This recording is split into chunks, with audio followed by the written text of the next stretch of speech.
Hello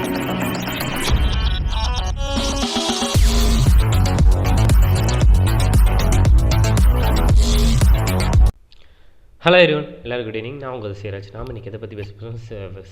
செம சீரியஸான டாபிக்னே சொல்லலாம். பிகாஸ் அதுக்கு முன்னாடி நான் ஒன்று சொல்லிடுறேன், இந்த வீடியோ எடிட்டிங்கில் கொஞ்சம் ஃபன் இருக்கும். ஸோ அது இதை பற்றி தான் இருக்கும். ஸோ நம்ம அதுக்கெலாம் முன்னாடி நம்ம இந்த விஷயத்தை பேசியே ஆகணும். ஓகே, நான் இந்த வீடியோட ஸ்டார்டிங்கே இந்த ஃபன்னை சொல்லிட்டு சீரியஸான விஷயத்தை எடுத்தோம்னா பல பேருக்கு வந்து என்னடா இவன் எப்படி பண்ணுறாங்கிற மாதிரி தோணும். ஸோ அதனால தான் ஃபஸ்ட்டு இந்த சீரியஸான டாப்பிக்கை பேசுவேன். எதுக்கு நான் இதை முதல்ல சூஸ் பண்ணேன்னா, ரீசெண்டாக நான் யூடியூப்பில் நான் ஒரு வீடியோ பார்த்துக்கிட்டு இருந்தேன். ஓகே, ஒரு 13 மினிட்ஸ் இருக்கும், இல்லை ஒரு 15 மினிட்ஸ் இருக்கும் அந்த வீடியோ. ஸோ அந்த டியூரேஷனில் உள்ள ஒரு வீடியோ கிளிக் பண்ணோடனே ஒரு ஆடு ப்ளே ஆகுது. என்ன ஆடுன்னு நீங்கள் எக்ஸாம்பிளுக்கு சொல்லணுன்னா எப்படி சொல்லலாம்னா, ஆக்வர்டானது, ஒரு வயலன்ஸ் ஆனதுன்னே சொல்லலாம். அதனால் ரீசெண்டாக சூசைட் பண்ணி இறந்து போகிறவங்க நிறைய பேர் இருக்காங்க. ஸோ அது எக்ஸாம்பிளுக்கு எப்படி சொல்லணும்னா, கேமில் வந்து நிறைய பேர் வந்து இப்போ ரூபாயை போட்டு லாஸ் ஆகிறதா இருக்கட்டும். பட் விவரம் தெரிஞ்சவங்க, நீங்கள் பெரியவங்க சிலர் வந்து சொல்லுவாங்க, என்னடா இவன் அந்த ஃப்ரீ ஃபயரில் போட்டு என்னடா கேமை ரூபாயை செலவு பண்ணுற, பப்ஜியில் என்னடா ரூபாயை செலவு பண்ணுற, இந்த மாதிரி கேம் சைடில் சொல்லுவாங்க. பட் இதுவே பெரியவங்க என்ன தப்பு பண்ணுறாங்கன்னா, வேறு ஒன்றும் இல்லைங்க, ரம்மி அப்படிங்கிற ஒன்று, அதாவது சூதாட்டம் அப்படிங்கிற ஒன்றில் வந்து அவங்க வந்து காசை இன்வெஸ்ட் பண்ணி, இதே அவங்க வந்து ஒரு ஷேர் மார்க்கெட்லேயோ ஒரு ஸ்டாக் மார்க்கெட்லேயோ போட்டாங்கன்னா இட்ஸ் ஓகே, இட்ஸ் வந்து ஒரு ப்ராஃபிட்டபிள் அப்படின்னு சொல்லலாம். பட் இது நம்ம இப்போ ஐபிஎல்லில் வந்து சிஎஸ்கே வந்து நம்ம வந்து பேன் ஆகி இருந்தாங்க, ஒரு கொஞ்சம் வருஷம் வந்து பேன் ஆகியிருந்தாங்க. எதுக்கு? சூதாட்டம் பண்ணதுனால. பட் இதுவே ஆன்லைனில் சூதாட்டம் பண்ணால் தப்பு இல்லையா அப்படின்னு கவர்மெண்ட்டை பார்த்து நான் ஒரே ஒரு கேள்வி கேட்கணும்னு நினச்சேன். ஸோ அதை கேட்டுட்டேன், ஏன் அப்படி நடக்குது. நான் இந்த பிரச்சனை ஸ்டார்டிங் எப்பவுமே நான் ட்வீட் பண்ணி போட்டிருந்தேன். இதில் வந்து ரீசெண்டாக பார்த்தோன்னா யாரெல்லாம் வந்து ஆக்டிங் பண்ணுறாங்கன்னு அந்த நான் ஆடை பார்த்ததுக்கப்புறம் தான் இந்த கண்டென்ட்டே நான் எடுத்தேன். இப்போ ரீசெண்டாக ஒரு 1 ஹவருக்கு முன்னாடி தான். ஓகே, நம்ம கூகுளில் போய் பார்ப்போம் யார் யார் இந்த ஆடில் வந்து அட்வர்டைஸ்மெண்ட்டை வராங்க அப்படின்னு பார்த்தா, ஃபஸ்ட் வர்றது சூரியவம்ச சரத்குமார், செகண்ட் வர்றது தமன்னா, மூணாவது மாரி காஜல், இந்த மாதிரி சுதீப்பாக இருக்கட்டும், இந்த மாதிரி பல பேர், சுதீப் நானியில் பார்த்துருப்பீங்களா, வில்லனாக அவர் வரல. ஸோ அந்த மாதிரி பல பேர் வந்து இதில் வந்து அட்வர்டைஸ்மெண்ட் பண்ணுறது, அவங்க வந்து பிராண்டை வந்து வெளியே காட்டுறது. பட் இதில் இன்னொரு ஆக்வர்டான விஷயம் என்னென்னா, டேய் நீங்கள் எல்லாம் ஆட் பண்ணுறீங்க, ஓகே, இதனால் இத்தனை பேர் இறந்து போகிறாங்கன்ட்டு உங்களுக்கு தெரியுமா? இப்போ வந்து ஒரு சரத்குமாராக இருக்கட்டும், இல்லைனா ஒரு காஜலாக இருக்கட்டும், இந்த மாதிரி பெரிய பெரிய ஆக்ட்ரஸை உள்ளே கூட்டு வராங்கன்னா அந்த ஆக்ட்ரஸ்க்கான செலவு எவ்வளோ ஆகும்? ஏன் நான் அப்படி சொல்கிறேன்னா, சும்மா யாரும் வந்து இந்த ஆடுக்கு வந்து நடிக்க போகிறதில்ல.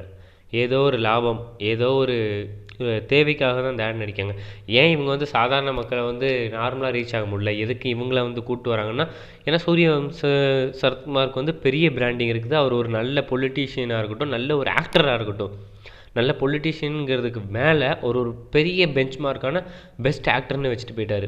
ஏன் அப்படின்னா, இந்த சூரியவம்சம் படத்துலலாம் ஆக்டிங்கை பார்க்கணும், டூயல் ஆக்டிங்காக இருக்கட்டும், நாட்டாமை படத்தோட ஆக்டிங்கை பார்க்கணும், அண்ட் இந்த ரிஷி படம், பிறகு இந்த மாதிரி நிறைய படங்கள் இருக்குல்ல, ரீசெண்டாக வந்து சண்டாமாரதமாக இருக்கட்டும், இந்த பல தெலுங்கு படத்துலலாம் டப்பிங் படத்துலலாம் நடிச்சிருக்காரு. ஸோ அந்த மாதிரிலாம் நடிச்சிருக்கும்போது அந்த ஆக்டிங்லாம் பார்க்கும்போது மனுஷன் யார் யார் பிச்சு உதறாரு ஆக்டிங்லன்னு பார்க்கும்போது, திடீர்னு ஆப்போசிட் சைட் பார்த்தோம்னா இந்த ஆடு, இந்த பல ஆப்பு, இந்த விராட் கோலியாக இருக்கட்டும், பெரிய பெரிய ஆக்டர் ஷாருக் கானாக இருக்கட்டும், சல்மான் கானாக இருக்கட்டும், பிறகு யார் கிருத்திக் ரோஷனாக இருக்கட்டும், இவங்க எல்லாருமே ஆடில் வந்து ஷோ பண்ணிகிட்ருக்காங்க.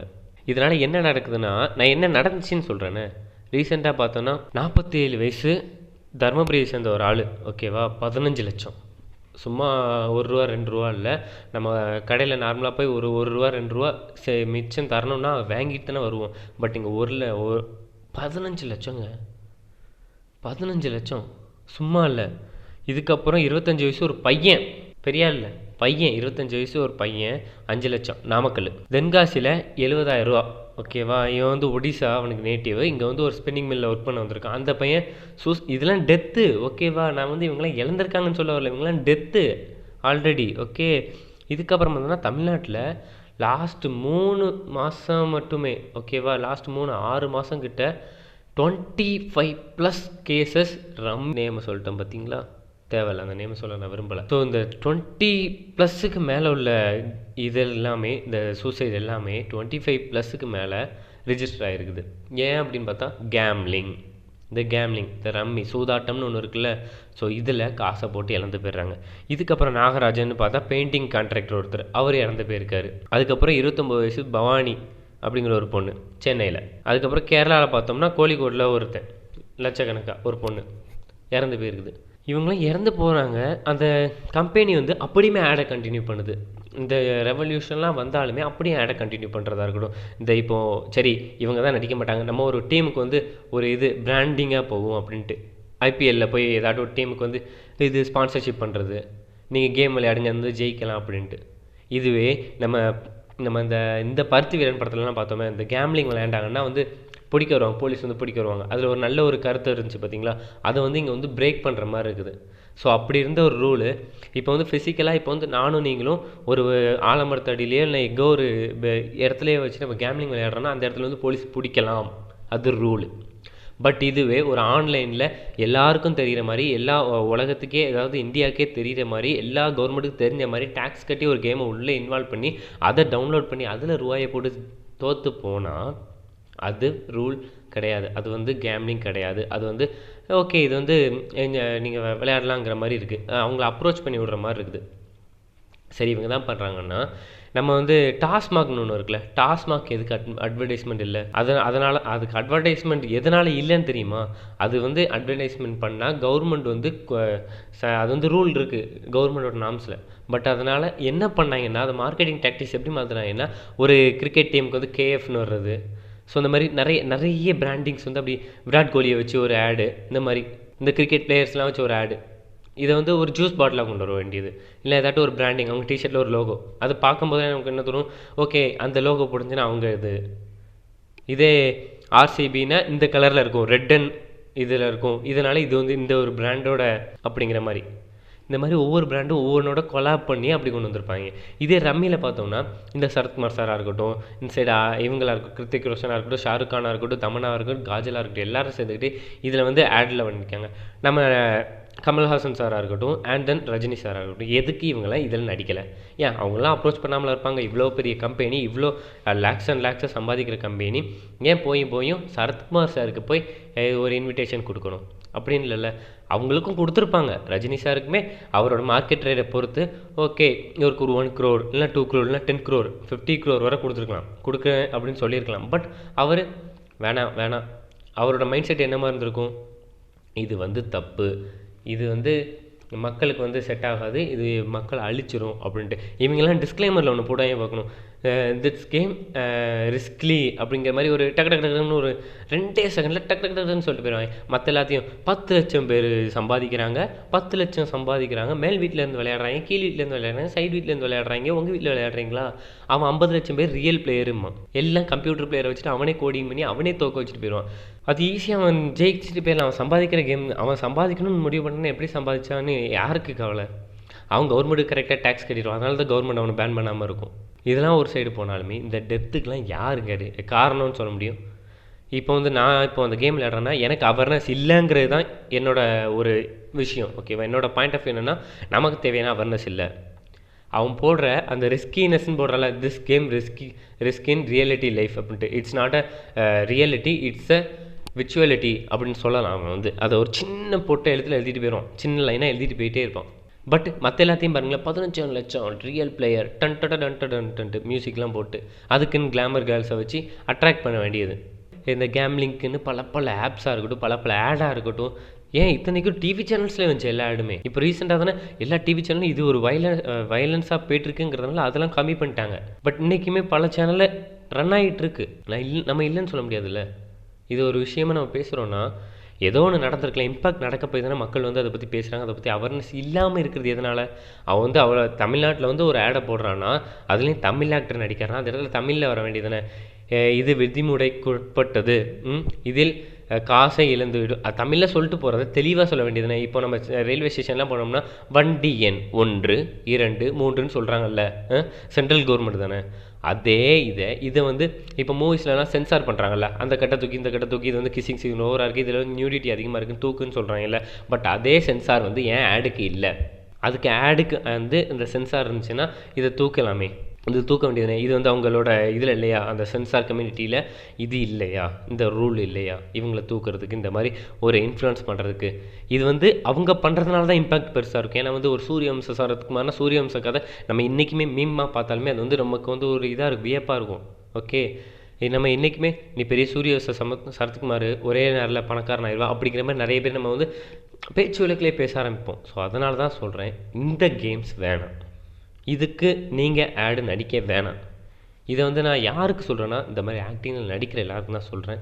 ஸோ அண்ட் தென் இந்த யூடியூபர்ஸாக இருக்கட்டும், அண்ட் தென் இந்த இன்ஸ்டாகிராம் க்ரியேட்டர்ஸாக இருக்கட்டும், ஃபேஸ்புக் பேஜஸாக இருக்கட்டும், இந்த மாதிரி எல்லாருமே அவங்க ஆடு குடிக்கிங்களே, உங்களுக்கு வந்து ப்ரொமோஷன். நான் ஒரு ஸ்டூடெண்ட், நான் இப்போ நானே இருக்கணுங்களேன், எனக்கு வந்து ஒரு ஆட் ரெவன்யூ எதுவுமே வராது. எனக்கு வந்து இப்போதைக்கு வந்து ப்ளைனாக போய்ட்டுருக்குது என் லைஃபு. பட் இதுக்குள்ளே வந்து இதுலேருந்து ரெவன்யூவே வராத பட்சத்தில் அவன் வந்து எனக்கு ஒரு நான் உனக்கு 20,000 தரேன்ப்பா, நீ எனக்கு இந்த ஒரே ஒரு ஆடு மட்டும் எனக்கு வந்து க்ரியேட் பண்ணி போடுவோம் சேனலில் அப்படின்னு சொன்னாங்கன்னா நான் என்ன பண்ணுவேன்? இதே எனக்கு விவரம் தெரியாத, எனக்கு அவேர்னஸ் தெரியாத ஒரு பையனா நான் வந்து புது க்ரியேட்டராக நான் உள்ளே வரேன்னா, ஓகே 20,000 அப்படின்ட்டு நான் போகலாம். அதுக்கு எனக்கு உரிமை இருக்குது. அதை யாரும் எனக்கு இன்ஃப்ளூயன்ஸ் பண்ணவும் முடியாது, எனக்கு யாரும் சொல்ல முடியாது. ஏன்னா அது எனக்கு அவேர்னஸும் இல்லை. ஸோ அப்படிங்கிற பட்சத்தில் நான் வந்து பண்ணலாம். பண்ணி முடிச்சுட்டு அதில் வர இம்பேக்ட் வந்து என்றைக்காட்டும் ஒரு நாள், நான் ஃப்யூச்சரில் இருக்கட்டுமே, நான் ஒரு வயசான காலத்தில் இந்த ஆடை பார்த்துட்டு ஒருத்தர் வந்து இறந்துட்டாருன்னு ஒரு தம்ப்நெயிலை போட்டு தூக்கி போட்டால் எப்படி இருக்கும்? ஸோ அதனால தான் சொல்கிறேன், சரத்குமார் சார், கிருத்திக் ரோஷன் சார், சுஷாந்த் சிங்காக இருக்கட்டும், ஏன் ரீசெண்டாக கேரளாவில் கூட நம்ம இந்த படத்தில் கர்ணன் படத்தில் ஒருத்தர் பாட்டு பாடுவார் தெரியுமா? பாட்டு பாடும்போது அழுவார். அவர் பேர் கூட நல்ல பேர் வாயில் வரல. பட் அவருமே இந்த ஆடுக்கு வந்து நடிக்கிறதுக்கு அவருக்குமே இன்விடேஷன் கொடுத்துருக்காங்க. பட் அவர் என்ன பண்ணியிருக்காருன்னா, அதை ரிஜெக்ட் பண்ணி பார்லிமெண்ட்டில் கொண்டு போய் கேரளாவில் அது பேன் பண்ண வச்சுருக்காங்க. அது மனுஷனா? தமிழ்நாட்டில் இத்தனை பேர் நடிக்கிறாங்க. காஜல் இருக்கட்டும், தமன்னா இருக்கட்டும், சரத்குமார் இருக்கட்டும், எக்ஸட்ரா எத்தனை பேர் நடிக்கிறாங்க. இவங்க எல்லாருமே நடித்தாங்கன்னா, ஸோ கேரளாவுக்கு நம்ம இன்ஸ்பயர் பண்ணிக்கலாம் அவங்ககிட்ட வந்து. இப்போ ரஜினி சார் ஆகட்டும், கமல் சார் ஆகட்டும். கமல் சார் வந்து ஓகே ஒரு இதுக்காக ப்ரொமோஷன் பண்ணிகிட்டு இருக்காரு, அவருக்காக தேவைக்காக ப்ரொமோஷன் பண்ணுறாருன்னு ஓகே. பட் அவருக்கு தெரியும்ல இந்த ரம்மி விளையாண்டா இது வந்து மக்களுக்கு பாதிக்கும் அப்படின்ட்டு. ஏன் மற்ற எல்லா ஆக்டர்ஸுமே பண்ணலாமே? ஏன் இவர் கூட பண்ணலாம், ஜிவி பிரகாஷாக இருக்கட்டும், சிவகார்த்திகேயன் இருக்கட்டும், இவரெல்லாம் பண்ணலாமே. பட் ஏன் பண்ணலை? அதுக்கு அவங்களுக்குன்னு ஒரு இது இருக்குது, பெரிய பெரிய பெஞ்ச் மார்க்ஸ்லாம் வச்சுருக்காங்க. ஸோ இவருமே பெரிய பெஞ்ச் மார்க் வச்சுட்டு இப்போ இந்த மாதிரி பண்ணுறது வந்து மக்களுக்கு வந்து அக்செப்டபுளாக இல்லை. ஸோ ஃபைனலாக நான் அவங்ககிட்ட இந்த வீடியோ முடியும் போது சொல்ல வர்றது என்னென்னா, ரம்மி வேணாம். இது ஏதாட்டும் ஆடு வந்தால் கூட அதை நீங்கள் ரிப்போர்ட் பண்ணுங்கள். அதை பற்றின அவேர்னஸ் எல்லாருக்கும் ஸ்ப்ரெட் பண்ணுவோம். ஸோ இந்த வீடியோ நிறைய பேருக்கு ஷேர் பண்ணுங்கன்னு சொல்லிட்டு நான் இந்த வீடியோ முடிச்சுக்கிறேன். ஸோ இதுக்கப்புறம் நான் பேச போனது என்னோடய பர்த்டேவை பற்றி. நான் இன்றைக்கி நினச்சதே இந்த பர்த்டேவை பற்றி தான் உங்கள்கிட்ட வந்து ஓகே என்னோடய லைஃப் ஸ்டோரி கொஞ்சம் சொல்லலாம்னு நினச்சேன். ஸோ இது வந்து என் தம்பி எடுத்து வந்தது. ஓகேவா? எனக்கு என் பர்த்டேக்கு அதிகமாக கிஃப்ட் வருதுன்னா அவங்ககிட்ட மட்டும்தான் வரும். அது வந்து என் பர்த்டேக்கு இல்லை, ரெகுலராகவே அனுப்புவேன். அரைப்பையா செத்தப்பையா எல்லாம் அர்ஜுனும் ஒன்றே தான். ஸோ நான் அந்த ஷார்ட்ஸ் கூட போட்டிருப்பேன் நான் அந்த இதுன்ட்டு. ஸோ அதுவுமே எனக்கு பிடிச்சிருந்துச்சி. ஸோ நான் இது மாதிரி நான் நினச்சிக்கிட்டே இருந்தேன் ரொம்ப நாளாக இது மாதிரி பண்ணணும். ஸோ இது நல்லா இருக்குமேட்டு அதுலேயுமே கொஞ்சம் எடிட்டிங்லாம் கொஞ்சம் மிஸ் ஆச்சு. பார்த்தவங்க கமெண்டில் சொல்லுங்கள். ஸோ இதோட தான் முடிச்சுக்கிறேன். ஸோ விஷ் பண்ணுற எல்லாருக்குமே so very much thanks. And then இந்த ஃபாலோவுக்கும் என்னை சப்ஸ்கிரைப் பண்ணதுக்கும் என் மேலே வச்சுருக்க இந்த அன்புக்கும் ஐ எம் ஹேட்ஸ் அப். ஓகேவா? ஓகேண்டா ஃபார்வர் அப்படிங்கிற மாதிரி உங்களுக்கு சொல்லிடுறேன். இதுதான் நம்மளோட லோகோவை வச்சிடலான்ட்ருங்க. நீங்கள் என்ன சொன்னீங்கன்ட்டு சொல்லுங்கள். ஸோ இதுதான் நம்மளோட லோகோ. ஓகேவா? எத்தனை பேருக்கு ஓகேங்கிறத நீங்கள் சொன்னீங்கன்னா கீழே வந்துட்டு ஃபார்வர் அப்படின்னு சொல்லி போயிருங்க. ஓகேவா? ஃபார்வர்னு சொல்லிக்கலாமா? இது வந்து என்ன லோகோன்னு சொல்லலாம். ஓகேவா? இப்படி தான் இதான் நம்ம சிம்பிள். அண்ட் தென் இதுக்கான லோகோ வந்து இதுக்கான நேம் வந்து நீங்கள் தான் சொல்ல போகிறீங்க. ஸோ ஆஸ் அதிசயராஜ் சேனலோட எல்லா மெம்பர்ஸ் அண்ட் தென் அவர் சப்ஸ்கிரைபர்ஸ், அவர் அன்பிற்குரிய நண்பர்கள், நண்பீஸ் எல்லாருக்குமே சொல்லிக்கிறேன். கீழே கமெண்ட் சொல்லிடுங்க. ஸோ இந்த வீடியோ ரொம்ப லென்த்தாக போயிருக்கும். ஸோ சாரி, மன்னிச்சிக்கோங்க. அண்ட் தென் என் பர்த்டேக்கு நான் ஹாப்பியாக இருக்கேன், ரொம்ப ஹாப்பியாக இருக்கேன். ஸோ எல்லா பர்த்டேவுமே எனக்கு வந்து டிஃப்ரெண்ட்டான அனுபவத்தை தருது. பட் என்ன ஒன்று, கொஞ்சம் அன்னைக்கான சேட்னஸ் வந்து கொஞ்சம் எப்படியாட்டும் ஒரு அஃபெக்ட் பண்ணி தூங்குறதுக்குள்ளே ஒரு அஃபெக்ட் கீழே போடு. என்ன 6:30 தானே பிறந்த, இன்னும் இந்த துளிகிட்டு இருக்கு ஒரு அப்படி ஏற்றிட்டு போயிடுறாங்க. ஸோ என்னத்தை பண்ண. ஸோ அதை வந்து ஹாப்பியான மூமெண்ட்டோட நான் இந்த வீடியோ முடிச்சுக்கிறேன்.